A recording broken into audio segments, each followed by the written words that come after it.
عذابا شديدا قالوا معذرة إلى ربكم ولعلهم يتقون فلما نسوا ما ذكروا به أنجينا الذين ينهون عن السوء وأخذنا الذين ظلموا بعذاب بئيس بما كانوا يفسقون فلما عتوا عما نهوا عنه قلنا لهم كونوا قردة خاسئين صدق الله العظيم.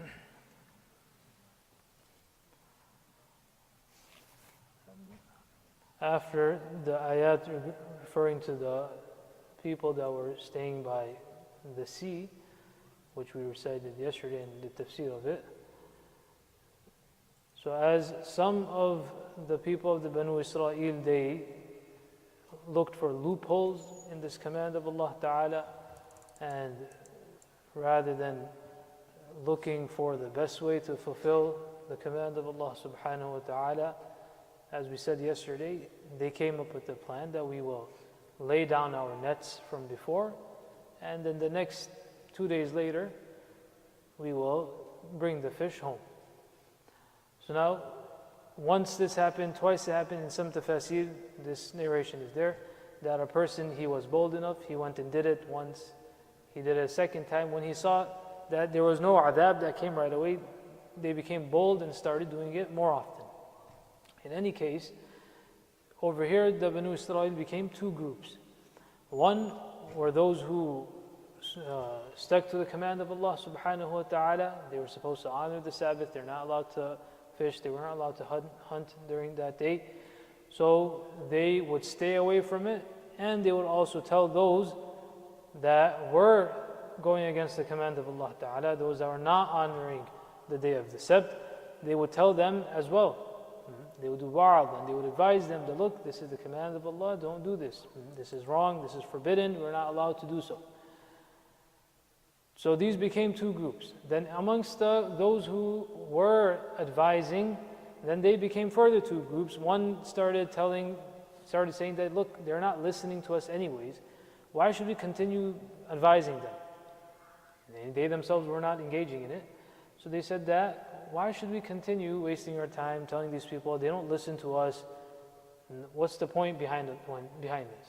So regarding those people, Allah subhanahu wa ta'ala revealed these ayat, that وَإِذْ قَالَتْ أُمَّةٌ مِّنْهُمْ, when a portion from amongst them, a group from amongst them, they said that لِمَ تَعِظُونَ قَوْمًا لِلَّهِ, why are we admonishing, why are we advising those people that either Allah Ta'ala will completely destroy them, Allah muhlikuhum, أو معذبهم عذابا شديدا, or He will send a very severe torment.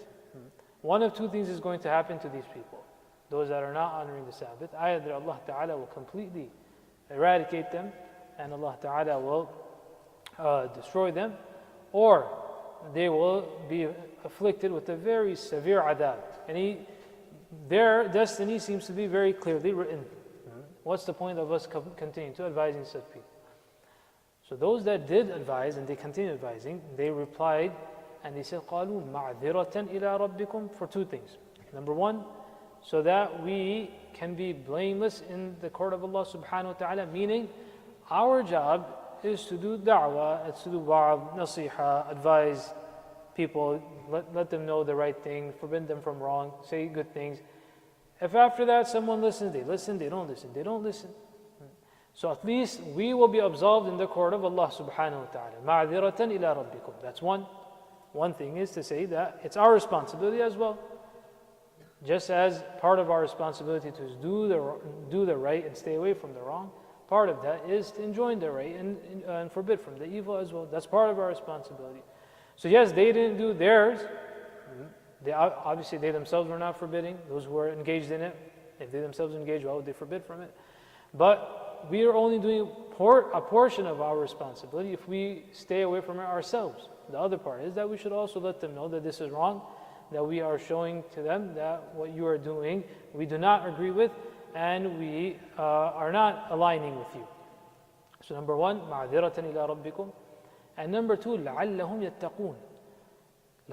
Maybe they will adopt taqwa. Maybe one day they will. Maybe one person from amongst them Maybe one person from amongst them, he will make this intention, and that intention will be accepted, and then maybe someone else will see. So we cannot definitively make this judgment that these people are doomed. There's a very big lesson in both of these. In this answer, there are two lessons in this. One, the responsibility that people have, of being well-wishers and those that advise towards the right, and prevent from what's wrong. And secondly, that we cannot think to ourselves that some people, certain individuals are doomed and they have no hope. There can always be. In fact, those that start thinking like this about others, many a times we come to see through our experience that Allah Ta'ala puts them through the same affliction. Anyone engaged in any service of deen, this is extremely important guidance for anyone who's engaged in any form of service of deen. Whilst engaging in that service, you can never think yourself above and better than someone else, and that you are accepted and that you have that and they don't have it, and that makes you better. You never know what happens. As it comes in the famous hadith, that a person does amal al-jannah all the way till the end. At the last moment, it turns. And then he becomes from those that are in Jahannam forever and ever. And vice versa. A person spends his entire life doing a'mal which would have led him towards Jahannam, but at the last moment, sabaqahu al-qadar, and Allah subhanahu wa ta'ala accepts that person, he is successful after that.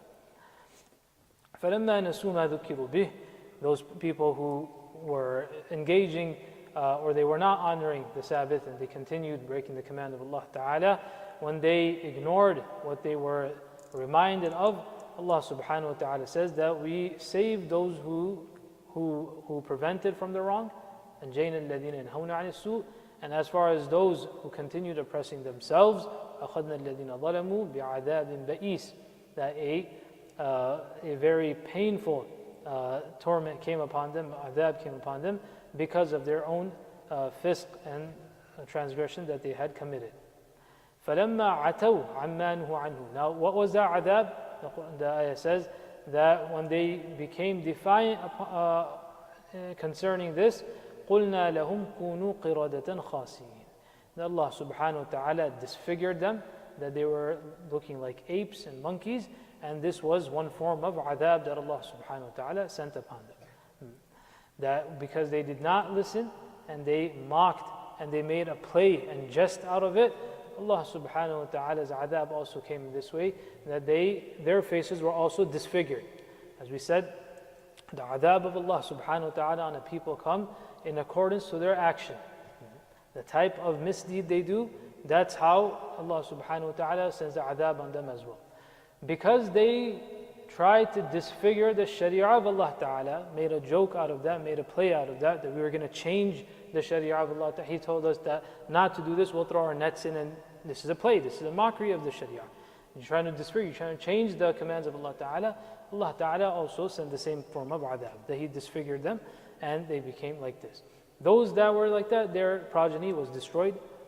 Their progeny was destroyed after that. It didn't obviously continue from after that. We make dua that Allah subhanahu wa ta'ala gives us the understanding of the Qur'an al-Kareem.